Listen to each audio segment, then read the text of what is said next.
Mesdames et messieurs, vous informez figure parmi notre priorité. Bienvenue dans cette édition du journal sur votre chaîne qui s'ouvre traitement par cette information. Nous sommes en société où l'opération des démantèlements, bien sûr, de toutes les poches de résistance des inciviques spécialisés dans cette pratique dénommée Clébois dans la ville d'Écologie, capitale mondiale du cobalt, est en train de se dérouler sur terrain.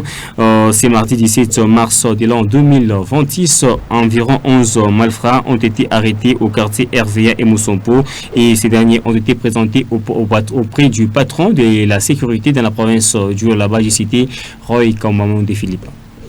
11 coupeurs de route arrêtés au quartier Mouchonoi et RVA ont été présentés ce mardi 17 mars dans l'après-midi au ministre provincial de l'Intérieur, Sécurité, Décentralisation et Affaires coutumières Roy Kamamon de Philippe par le major Kalao de la police criminelle bureau de Manika. À en croire cet officier policier, ces inciviques appartiennent à un groupe qui a ravi moto, téléphone et bien d'autres valeurs à la population aux environs de 21h dans les quartiers reculés du centre-ville du Colusi. Selon toujours la même source, ce malfaiteur viennent d'un gang spécialisé dans les phénomènes clébois connus dans les milieux sous le nom de Kakono. Très satisfait du déroulement de l'opération de démantèlement de toutes les bandes, des petits bandits urbains, les patrons de la sécurité en province, Roy Kamamayondi et Philippe, a de prime abord encouragé les services de maintien d'ordre public pour les travaux abattus et a ordonné les transferts de ces hors-la-loi au parquet de grande instance du Lualaba pour être jugés et condamnés selon l'esprit et la lettre de la loi.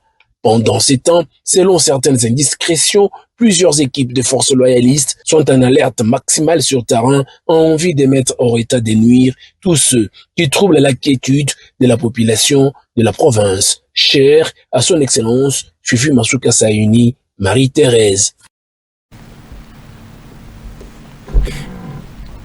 Mesdames et messieurs, d'une information autre, l'amélioration des conditions, l'amélioration voulait dire des compétences, mais également de la législation ainsi que le référencement du commerce ainsi que de la croissance économique du corridor des Lobito. Et tel était donc le point d'orgue au cours d'une rencontre organisée par la GIZ en collaboration avec le gouvernement provincial du Lualaba ainsi que d'autres partenaires impliqués dans cette affaire, notamment l'Union européenne, pourquoi pas les autorités des Kinshasa, avec pour objectif de mettre en lumière les bienfaits, bien sûr, de l'opération liée à la réhabilitation, donc à la réhabilitation du train, mais également à l'instauration de cette opération qui est attendue par plus d'un an. La République démocratique du Congo vient de lancer l'Obito Corridor, une initiative financée par l'Union européenne dans le cadre de sa stratégie Global Gateway et mise en œuvre par Trademark Africa. Ce programme vise à renforcer le système commercial le long des nouvelles voies d'exportation d'Afrique centrale pour les minéraux critiques. Ce lancement intervient alors que la demande mondiale en minéraux utilisés dans la transition énergétique continue d'augmenter. La République démocratique du Congo produit environ 70% du cobalt mondial. Le système se trouve au cœur des chaînes d'approvisionnement des véhicules électriques, des batteries et des technologies liées aux énergies renouvelables. Ces deux initiatives arrivent dans un contexte où notre économie est appelée à se transformer afin de répondre aux exigences de la compétitivité, de l'innovation et de l'intégration régionale. Pour la GIZ, ces deux projets viennent booster l'économie nationale et provinciale. Le renforcement des systèmes commerciaux le long du corridor de Lobito contribuera à garantir les minéraux et autres exportations aux marchés internationaux de manière plus efficace, plus transparente et plus compétitive.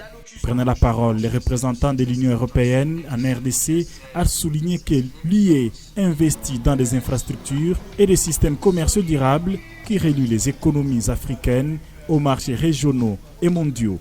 Et pour nous, le corridor de Lobito, ce n'est pas seulement un projet d'infrastructure. C'est aussi un corridor économique. C'est pour ça qu'on lance de différents projets autour du corridor, dans le domaine de l'énergie, l'agriculture, facilitation du commerce, mais aussi les compétences digitales. Pour nous, c'est très important que le corridor de Lobito bénéficie toute la population. Pour le ministre provincial du budget, plan et emploi, commerce, Mathieu Kazembe, l'élu du territoire de Dilolo est plus qu'heureux du lancement de ces projets. Au nom de l'autorité provinciale, je je déclare lancer les projets sur la digitalisation, le lancement, l'amélioration des compétences digitales et le renforcement du commerce et de la croissance économique le long du corridor de Lobito. Le projet Lobito est une initiative non seulement pour réduire les délais de traitement des expéditions des minerais, il doit également diminuer les coûts commerciaux et accroître la transparence des procédures d'exportation. La mission nous cette fois-ci à l'hôtel des villes où en marge de la célébration de la journée mondiale dédiée aux droits de la femme, les maires de la ville de Kolwezi, Maître Jacques Massengo Kindele, a reçu dans son cabinet de travail le comité urbain des femmes d'Ivar conduit par Lili Mouteb, venu lui remettre une invitation pour une activité qui est en gestation prévue en date du 21 mars de l'an 2026. Pour la circonstance, les maires de la ville de Kolwezi, Maître Jacques Massengo Kindele, a promis d'être présent afin d'accompagner les femmes dans toute cette activité. À l'occasion de la Journée internationale des droits des femmes, le maire de Kolwezi, Maître Jacques Massengo Kindele, a accordé une audience au comité urbain des femmes d'Ivar, dont au devant de la scène Lili Mouteb. La délégation est venue lui remettre une invitation officielle pour une manifestation prévue à la salle Marguerita ce samedi 21 mars 2026. Dans son intervention, la présidente Lili Mouteb a lancé un appel à toutes les femmes, tant rondes que non rondes, à participer massivement à cette activité dédiée à la valorisation du rôle de la femme dans la société. Bon, on est venu voir Monsieur le maire pour déposer l'invitation de la manifestation qu'on aura les samedis pour le mois de la femme et en même temps avoir son soutien. Ça s'est très bien passé. Il nous a accueillis en tant que père de la famille. Fidèle à son engagement en faveur de la promotion du genre et de l'autonomisation de la femme, le maire a salué cette initiative. Il a réaffirmé son soutien à toutes les actions visant à renforcer les droits des femmes, en droite ligne avec la vision du chef de l'État, Félix-Antoine Tshisekedi Tshilombo, champion de la masculinité positive. La manifestation va se passer le samedi à 13h à l'espace, à la salle de fête Marguerite. Et il y aura conférence animée par Madame Aimé Magnong, j'espère que vous connaissez tous la personne. Et il y aura panel aussi, et il y aura échange des questions et réponses. En signe d'accompagnement, le premier citoyen de Kolwezi, Maître Jacques Massengo Kindele, a promis d'apporter son appui à la réussite de cette manifestation, témoignant ainsi de l'engagement continu de la mairie de Kolwezi pour l'épanouissement de la femme. Madame, si vous avez la peine d'atterrir sur votre chaîne, votre journal s'est poursuivi d'une commune à une autre. Nous sommes cette fois-ci dans la commune d'Idilala où Françoise Mangouji-Kouara, bourgmestre de la commune d'Idilala, a tenu une réunion de sécurité ce mardi 17 mars de l'an 2026. Une réunion au cours duquel ce dernier a beaucoup plus martelé sur la situation liée à la sécurité dans son entité, marquant ainsi la vente, tout un métal bien sûr les yeux en lumière, la vente de certains produits alimentaires marqués par la vente des produits qui par moments sont avariés. Profitant de cette occasion, ce dernier a appelé la population de cette partie de sa juridiction à plus de vigilance.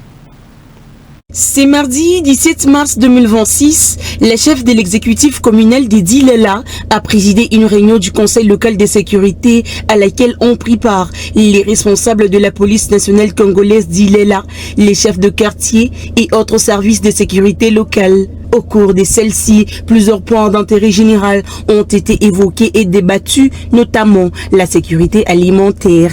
Après avoir constaté avec regret la vente et la détention dans certains complexes commerciaux, boutiques et alimentation des produits alimentaires avariés, Madame Françoise Mangouji-Kouara, bourgmestre de la commune d'Idilala, tape du poing sur la table et annonce une opération musclée contre les opérateurs économiques véreux, a indiqué le chef de quartier Kanina, Jackson Mouteba. Nous devions protéger la population et leurs biens. Alors, je protéger la population, à tous tolérer la population et à sur ce, tu n'as pas à contrôler. Na kama kuko muntu anaona mu établissement, muko bintu ile date inesha expiré, kuya bureau à quartier ou informer bakubwa de façon que bile bintu ne pas saisi. Préoccupée par cette situation, Madame la bourgmestre de la commune de Dilela invite l'ensemble des acteurs économiques au respect strict de la réglementation en vigueur sur la vente et la détention des produits alimentaires déjà périmés, soulignant que la protection des consommateurs est une responsabilité collective. La situation sécuritaire secouée ces derniers temps par la disparition mystérieuse des organes génitaux était également sur la table des discussions. À cet effet, l'autorité communale de Dilela a invité les services de sécurité de son entité à mettre hors d'état de nuire tout celui qui propagerait une telle rumeur qui a déjà fait plusieurs victimes. Nous ne voulons pas attendre encore des bêtises. Il est sexe ya muntu abaibebaki. Tunaanza kuona inakuwa bintu marankini. Bale beko nafanya marankini éviter ile bintu ba chef de quartier bata sensibiliser. Ule wa mashikio anashikia washipo mashikio bata tutaja prendre naye pour que tuachishe batoto ile mabintu yanafanya marankini. Au cours de cette même réunion, Françoise Mangouejigouaha, bourgmestre de la commune de Dilela, a annoncé le lancement imminent de l'opération d'éradication de marchés pirates à travers le centre-ville. Marché pirate mu centre-ville inakatazwa, donc mwanzie po déjà semaine prochaine tutafa descendre sur terrain na autorité na ba policier tutanyanganya bitu yote na kama binyanganya hakuna sababu atakurudishia abi. Il est grand temps de mungio mansoko. Après interviendra les débuts du recensement des personnes à travers toute l'étendue de sa municipalité. Et madame, ici dans la commune de Manika, le bourgmestre de cette partie de la province du Alaba, maître Thierry Mouchinka Sambumba, a sensibilisé ses administrés sur les respects stricts de l'emprise de l'État. C'est au cours d'une descente sur terrain tenue le lundi 16 mars de l'an 2026. Ce dernier était accompagné de son adjoint, bien sûr de son adjoint. Maître Thierry Mouchinka Sambumba, bourgmestre de la commune Manika, accompagné de son adjoint, sont allés sensibiliser les vendeurs de carburant sur l'avenue Laurent-Désiré Kabila. Ils doivent évacuer l'emprise de l'État. Cette sensibilisation a commencé par Binanza, l'avenue Laurent-Désiré Kabila, le rond-point Mwangeji et sur la route numéro 39. L'autorité communale et son adjoint ont aussi sensibilisé les habitants des parages de mettre les pavés pour embellir cette avenue. Cette ronde est allé à la cité Diour, sur l'avenue 3Z, sensibiliser les détenteurs des garages installés sur la route de cesser avec cette pratique. Enfin, l'autorité communale, maître Thierry Sambumba, a visité les travaux de curage sur l'avenue Kabongo, dans le quartier Mononka. Thierry Sambumba revient sur sa tournée. On a commencé sur l'avenue LDK, on voulait constater avec nous les vendeurs de carburant. Et là, au tout début, plus de 100 bidons de 20 litres, presque plus de 2000 litres de carburant. C'est un danger pour les vendeurs et aussi pour les bâtiments qui sont à côté. Vous voyez, notre entité est en train d'être transformée par les privés et aussi par l'État.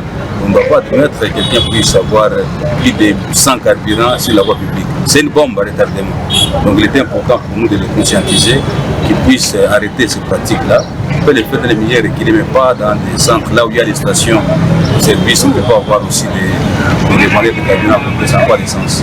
Alors on a travaillé maintenant, continuer avec les réunions avec les responsables. Une coopération, on va discuter, on va voir qu'est-ce que nous devons faire pour mettre qui met en danger non seulement les revendeurs mais aussi la population. Au-delà de ça, nous sommes venus ici sur l'avenue Kabongo. C'est une déviation par rapport à l'avenue Mangouji. Donc quand il y a des bouchons pendant les heures de pointe, vous pouvez emprunter l'avenue Kabongo et on est sur l'avenue Mangouji. Alors on a contacté l'ingénieur, c'est vrai avec la tombée de pluie là qu'on est un petit retard, mais il a accéléré, il fait les trains et d'ici là il doit... Mesdames et changeons cette fois-ci de chapitre pour parler autre chose. Dans cette édition du journal, l'université du CIFREMAD a organisé le samedi 13 mars de l'an 2026 dernier une journée scientifique avec pour thème comprendre notre mission et pour bien agir plusieurs thèmes ont été décortiqués au cours bien sûr des sites activités scientifiques. Pascal Bailon était témoin pour les comptes de votre chaîne. Comprendre notre mission pour bien agir. Tel est le thème principal de la journée scientifique organisée ce samedi 14 mars 2026 à l'université lycée Promad. 5 autres sous-thèmes ont été exposés par 5 orateurs dans cette journée. Plusieurs étudiants ont répondu présents à l'appel de l'organisateur. Dans ce monde de circonstances, le professeur recteur Ignace Ngoy Moukanya appelle tous les étudiants à la sudité. Le ministre national nous a confié 3 missions. La première mission, c'est l'enseignement. La deuxième, c'est la recherche. Et la troisième, enfin, c'est le service à la communauté. La science n'a pas d'âge. On peut apprendre à n'importe quel âge. Nous enseignons aux étudiants. Nous leur demandons de faire la recherche en vue d'être utile à la société et rendre le service à cette dernière.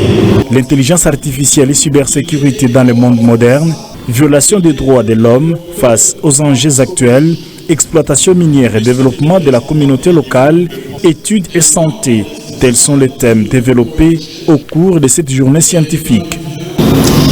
L'apport de l'intelligence artificielle, c'est que, comme je dis, le monde est devenu immatériel.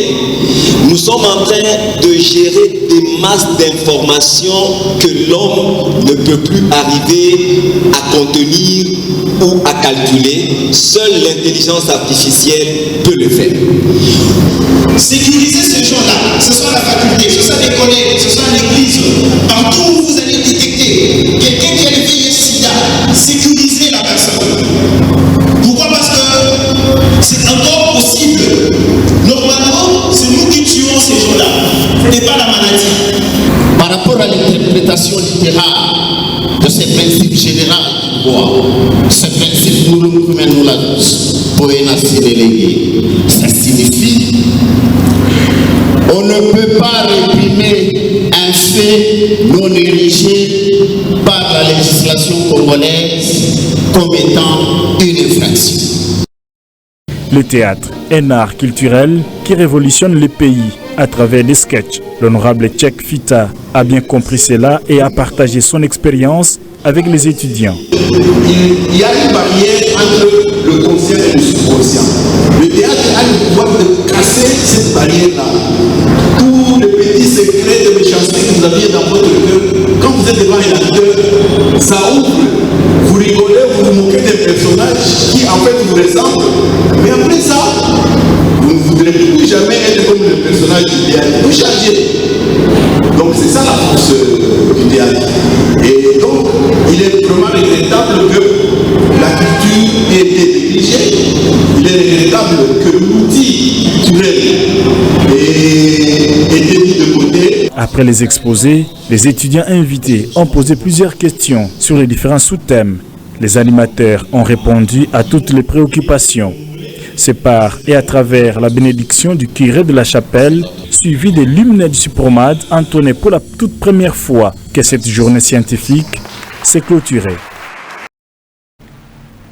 Mesdames et messieurs, restons toujours dans les couleurs de l'éducation où depuis le week-end dernier, les centres Bon Pasteur situés au quartier Kanina de la commune de Dilala accueillent plusieurs enseignants pour un atelier de renforcement des capacités, un moment pour permettre aux professionnels de l'éducation bien sûr de découvrir plusieurs notions entre autres qui cadrent avec l'entrepreneuriat mais également plusieurs points d'orgue sont mis en application.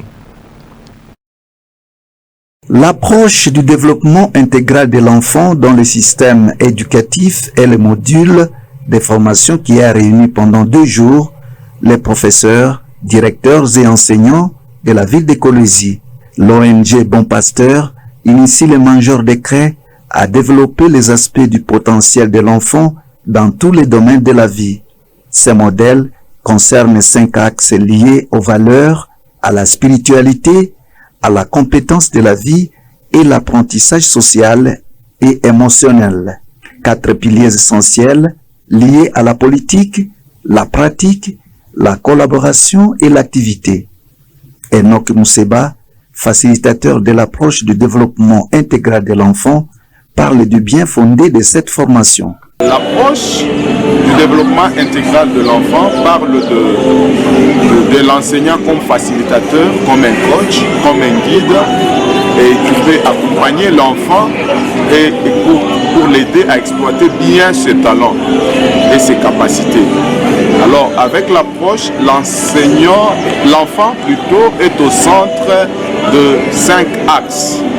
Les 5 axes sont les valeurs, la spiritualité, les connaissances académiques ainsi que l'apprentissage socio-émotionnel et enfin les compétences de la vie.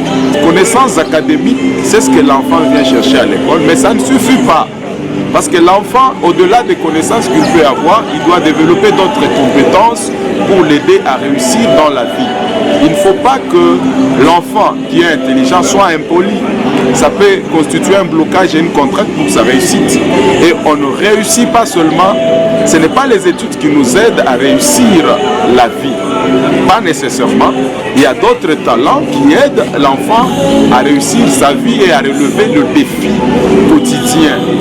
Les compétences de la vie aident l'enfant à relever les défis quotidiens. C'est pourquoi nous demandons à ce que les enfants soient encadrés avec le projet, qu'ils soient également encadrés dans des clubs, à l'instar club de foot, club de tricotage, club de danse, club d'environnement, le parlement d'enfants. Il y a autant de clubs que même les enseignants et l'école peuvent créer pour bien encadrer les enfants. La formation s'est passée dans une entente conviviale. Les participants étaient enthousiastes et actifs pour apporter leur contribution à la réussite de cet objectif. Des recommandations seront déposées aux responsables de l'enseignement pour améliorer les systèmes éducatifs après la formation.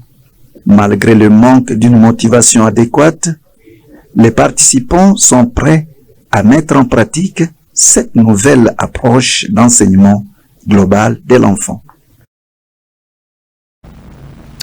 Et pour terminer, dans une ordonnance loi signée le 14 mars 2026, le chef d'État congolais Félix Antoine Tshisekedi Tshilombo a créé un tribunal, pénal économique et financier chargé de réprimer les infractions économiques et financières en République démocratique du Congo.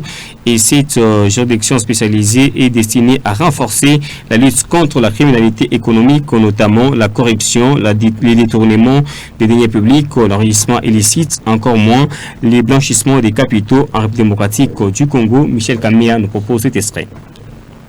Le tribunal pénal économique et financier disposera d'une autonomie fonctionnelle et d'un budget propre inscrit au budget national. Son siège est établi dans la capitale Kinshasa, avec la possibilité de créer des sièges secondaires sur l'ensemble du territoire national. Cet organe judiciaire sera composé de 2 chambres, à savoir une chambre de première instance et une chambre d'appel. Il comptera au moins 40 juges, dont 20 magistrats de carrière et 20 juges assesseurs. La création de ce tribunal est saluée par l'analyste indépendant Constant Benjamin Moussens. Nous avons tellement attendu cette loi pour permettre à l'appareil judiciaire congolais de traquer sans relâche les détourneurs des deniers publics, les corrupteurs et les corrompus. Parce que dans le système politique congolais, voire même dans le système judiciaire congolais et dans d'autres domaines ou dans d'autres secteurs publics de l'État, nous avons constaté qu'il y avait ou qu'il y a la mafia qui a été organisée par rapport au détournement de deniers publics. Créer des instances judiciaires ne suffit pas. Le mieux, c'est le respect des textes et changement de mentalité de l'homme congolais, réagit Clovis Mouenzé, coordinateur du collectif de jeunes katumbistes au Lualaba. Plus on crée des plateaux d'institutions judiciaires, plus ils sont budgétivores, plus l'argent de la République devrait servir à la population et va dans les institutions. Moi je pense que on doit beaucoup plus miser sur l'homme. Si on ne tient pas compte sur l'homme, tout va aller en vain, ça va aller en vain. C'est ce que moi je demande. Même le changement de la Constitution. Moi je demande au gouvernement de ne plus réfléchir sur ces cas, réfléchir sur le changement des mentalités de l'homme. Un parquet général économique et financier sera également rattaché à cette juridiction pour instruire et poursuivre les infractions relevant de sa compétence. Toutes les affaires liées aux infractions économiques actuellement pendantes dans les juridictions ordinaires seront transférées à cette nouvelle structure dès son installation. Le tribunal pénal économique et financier devra être installé dans un délai de 3 mois après l'entrée en vigueur de l'ordonnance loi. Cette initiative s'inscrit dans la volonté des autorités congolaises de renforcer la transparence et la lutte contre la corruption en République démocratique du Congo. Mesdames et messieurs, on discute jamais avec Dieu. Quand Dieu parle, donc, il a raison. C'est donc par ici que se réfère cette édition du journal. Merci donc à vous tous de nous avoir suivis. Restez fidèles au programme de l'RTM. À très vite.